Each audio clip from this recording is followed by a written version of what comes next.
Yes నమస్తే viewers, welcome to 9+ news. నేను సుచిత. ప్రస్తుతం అయితే మనం రాజేశ్వరి ఫౌండేషన్ కుక్కట్పల్లిలో ఉన్న రాజేశ్వరి ఓల్డ్ ఏజ్ హోమ్లో అయితే ఉన్నాం.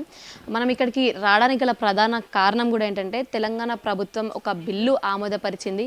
అది కూడా ఏదైతే ప్రభుత్వ ఉద్యోగులు ఉన్నారో వాళ్ళ తల్లిదండ్రులను చూడకుండా ఇలా ఫౌండేషన్స్లో లేకపోతే వృద్ధాశ్రమాల్లో వదిలేస్తున్న పరిస్థితిలో లేకపోతే రోడ్డు మీద వదిలేస్తున్న పరిస్థితులు కనుక ఉంటే ఖచ్చితంగా వాళ్ళ శాలరీలోంచి ఒక 15% అయితే అక్కడ కోత విధించి ఇటు తల్లిదండ్రుల అకౌంట్లలో జమ చేసే పరిస్థితులు రాబోతున్నట్టుగా కూడా తెలుస్తుంది. అయితే ఇది కాకుండా ఇంకా కఠిన చర్యలు కూడా తీసుకోబోతున్నట్టుగా కూడా తెలుస్తుంది. దీనికి సంబంధించి తెలంగాణనే కాకుండా రాష్ట్ర వ్యాప్తంగా దేశవ్యాప్తంగా కూడా చర్చ కొనసాగుతూ వస్తుంది. అసలు ఈ బిల్లు గురించి ఇక్కడున్న ఈ తల్లిదండ్రులకి తెలుసా లేదా ఒకసారి డిస్కస్ చేసే ప్రయత్నం అయితే చేద్దాం.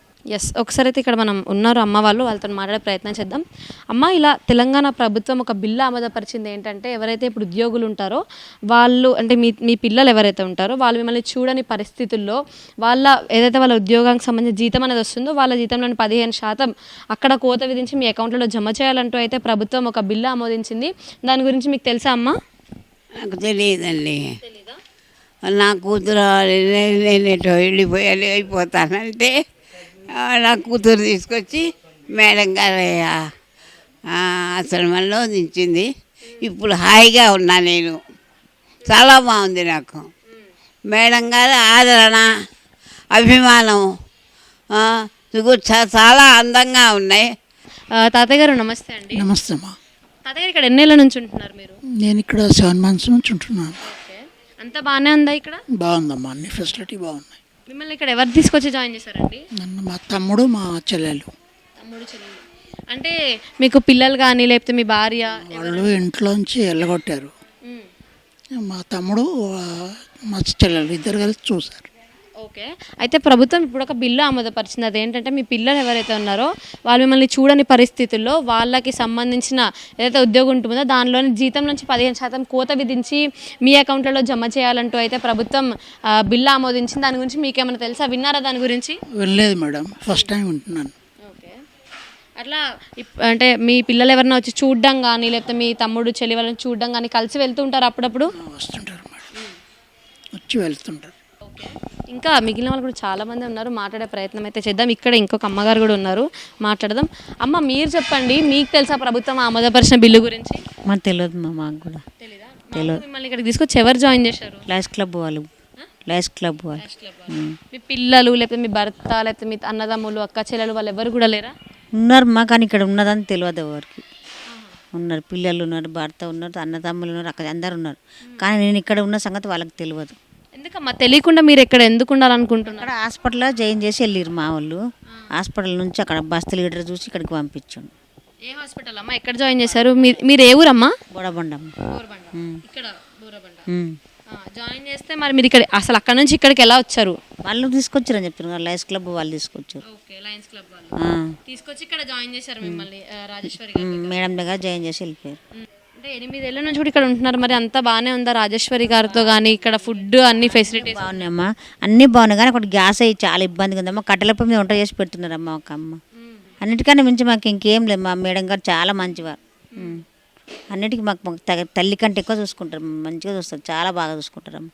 8 సంవత్సరాల నుంచి ఉంటున్నామంటే తేడా లేదంటే చూడరమ్మా. ఒక్కసారిగా మీ పిల్లలు ఇప్పుడు కనుక వచ్చి అమ్మ మన ఇంటికి రా అమ్మ, మళ్ళీ మన ఇంటికి మనం వెళ్దాం అంటే వెళ్తారా అమ్మ మీరు? వెళ్ళమ్మా, వెళ్ళాం. ఇంటికి వెళ్ళరా? మీ సొంత పిల్లలు వచ్చి మళ్ళీ పిలిచినా వెళ్ళమ్మా, చూసి పంపిస్తాం, వెళ్ళిపోమని. కానీ వెళ్ళమ్మమ్మా, నేనైతే వెళ్ళాము. నా గురించి చెప్తాను, నేనైతే వెళ్ళాను, అస్సలు వెళ్ళాను. వెళ్ళాను. పిల్లల్ని కూడా కాదనుకుంటున్నాను. 8 ఏళ్ళ నుంచి ఉంటే ఒక్కరు రాలేదు. ఎందుకమ్మా ఇప్పుడు వచ్చి రా అంటే పోతానా?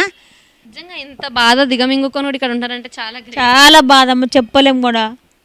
పిల్లలు ఇంటికి వచ్చి ఉండమంటే కనీసం ఎటుపోయారు అని కూడా చూడలేదు, రాలేదు. ఎందుకు వాళ్ళమ్మ వస్తే? అసలు మిమ్మల్ని హాస్పిటల్లో ఎందుకు జాయిన్ చేశారు? పిల్లలు మీకు ఏమైనా హెల్త్ ఇష్యూ ఏమైనా ఉందనా? కాలు చేయలేదమ్మా, నాకు పక్షపాతం వచ్చి పడిపోయింది. పడిపోయింది.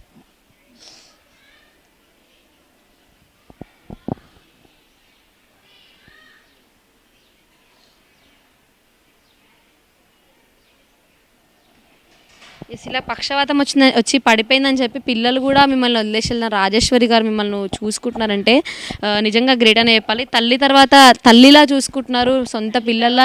మామనే తల్లి మాకు. నాకైతే తల్లి ఆమెనేమ్మా. తల్లి తర్వాతనే కదా ఆమెనే అమ్మ, అన్నిటికీ ఆమెనే.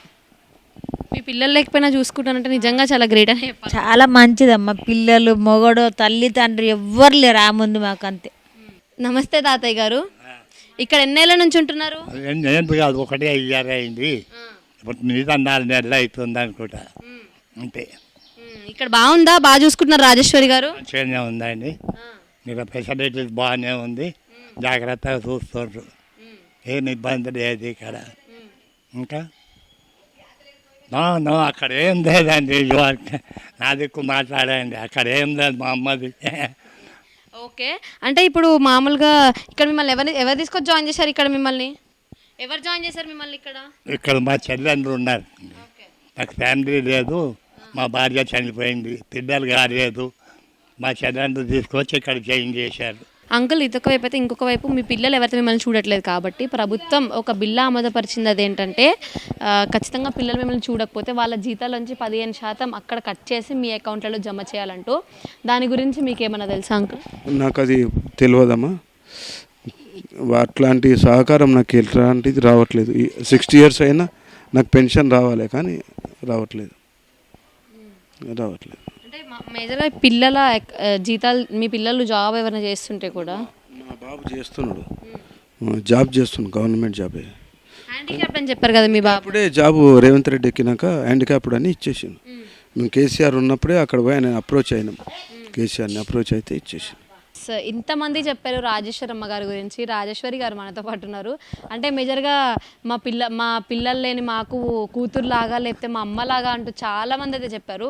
ఒకసారి రాజేశ్వరి గారితో మాట్లాడి అసలు ఇంట్లో ఒక్కరిని కూడా హ్యాండిల్ చేయలేని పిల్లలు వదిలేసినా కానీ ఇంతమంది, దాదాపు 40 మంది ఉన్నారు ఇక్కడ, 40 మందిని కూడా ఎలా హ్యాండిల్ చేస్తున్నారో కనుక్కుందాం. నమస్తే రాజేశ్వరి గారు. నమస్తే అండి. ఏంటి ఇంతమంది 40 మంది పెద్దవాళ్ళని ఎలా హ్యాండిల్ చేస్తున్నారు రోజు? అసలు 40 మంది తక్కువ నా దృష్టిలో, ఇంకా నేను కొన్ని వందల మందికి చేయాలి. మీ అందరి ఆశీర్వాదాలు, భగవంతుడి ఆశీర్వాదాలు అని నాకు చాలా, అంటే నేను అన్మ్యారీడ్ కాబట్టి నాకు ఇంకా అదే తపన, సంథింగ్ ఏదో చేయాలి, కొన్ని వందల వేల మందికి నేను సర్వీస్ ఇవ్వాలి అనేది ఇది. కానీ ఇంకా నాకు అవకాశం రాలేదు, వస్తుందని ఆశపడుతున్న తొందరలో. అది అంటే ఇక్కడ కూడా రకరకాల మెంటాలిటీస్, రకరకాల మనుషులు. కొంతమందికి ఏమో మెంటల్లీ అన్స్టేబుల్ ఉంటారు, అంటే స్టేబుల్గా ఉండరు. కొంతమంది ఫిజికల్గా స్టేబుల్గా ఉండరు. కొంతమందికి బెడ్ దగ్గరికి తీసుకొచ్చి అన్నీ చేయాలి. ఇలాంటివన్నీ ఎలా హ్యాండిల్ చేస్తున్నారు? ఎలా అంటే సర్వెంట్స్ కూడా ఉంటారు హెల్ప్ చేసేదానికి. కానీ నిజంగా చెప్పాలంటే కొన్ని ప్రాబ్లమ్స్తో వచ్చిన వాళ్ళు కూడా దేవుడి దయ వల్ల మంచిగా ఇక్కడ బాగుంటారు, స్టేబుల్గా. అంటే ఇంట్లో కొన్ని సమస్యల వల్ల, వాళ్ళ ఫ్యామిలీ ఇది వల్ల వచ్చినా కూడా ఇక్కడ టాబ్లెట్స్ కూడా నేను మ్యాక్సిమం తగ్గించేస్తాను. షుగర్ కానీ, బీపీ కానీ, ఇంకేదైనా హెల్త్ ఇష్యూస్ ఉన్నా కూడా.